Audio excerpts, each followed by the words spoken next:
All right, good morning. Good morning. Start of day 3. First off, can we just put our hands together for everyone who made this weekend possible? Yeah.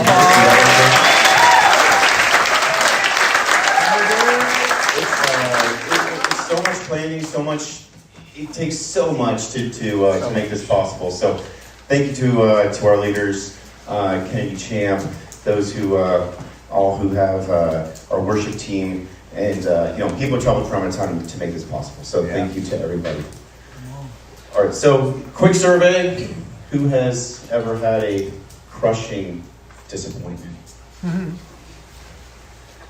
So, for those of you who may not have raised your hand, either you're shy or you haven't had one, you will. I assure you. So, about 6 years ago, I was up for the big promotion, right?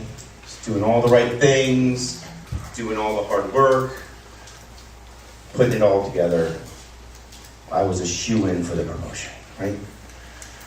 The list gets posted, and my name is not on the list. Nobody can understand why, nobody can understand how that was missed, quote unquote, but that's what it was.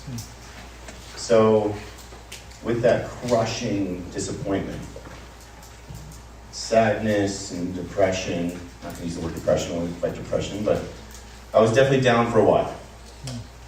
I mean, why not, right? It was a sure thing. But then I realized that maybe I wasn't quite ready. And maybe though my plans, and though maybe the way I saw it coming together wasn't what God wanted for me yet. And so, it took me a month to realize this, right? Sometimes it takes us a little bit longer than others, right? A bit slower than your average bear, but that's fine. And I prayed this prayer, I said, you know what, Lord, whatever it is you need me to do, whatever it is, wherever you need me, is where I will go. And if that means that it takes longer to do things, and maybe it means I need to go join a whole different organization, that is the way it is. And I am at your will. And with that, all that burden disappeared. And I was able to go back, work hard, and execute the gifts that I was given even better than before. Now, this story has a happy ending, all right? I got the promotion. Yay. Awesome, great. Yay. Thank you. But there's a second piece of this. Because had that not occurred, the line of events needed for me to be here with you guys wouldn't have happened. I wouldn't have been here had that happened on my watch, on my clock. So just because things don't work out the way you think doesn't mean that it's the end. Doesn't mean it's only the beginning of something different. Yeah, that's so easy. And we talked about it on Friday, right? Are you taking God with you where you go? So even though it wasn't to my plan, I'm still taking God with me.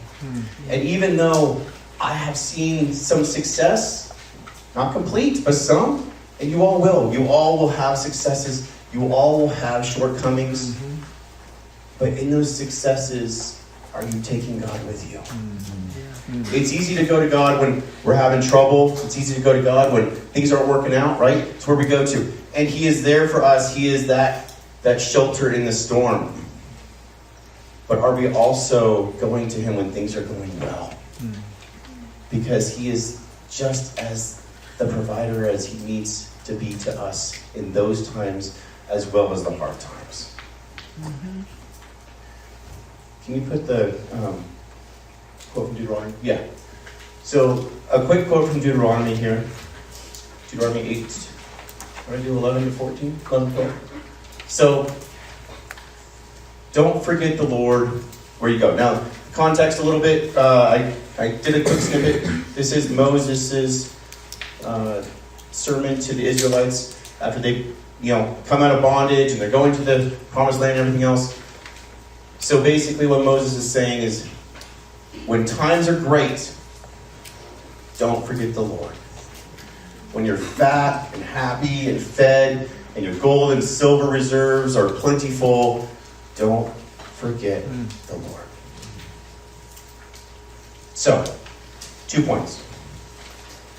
Your time and your schedule isn't necessarily God's time and God's schedule for you. Well, that's great. The second one is, when you do have those prosperous times, don't forget the Lord. Yeah. Amen. So, I'll hand it back to Chip. I thank you all very much.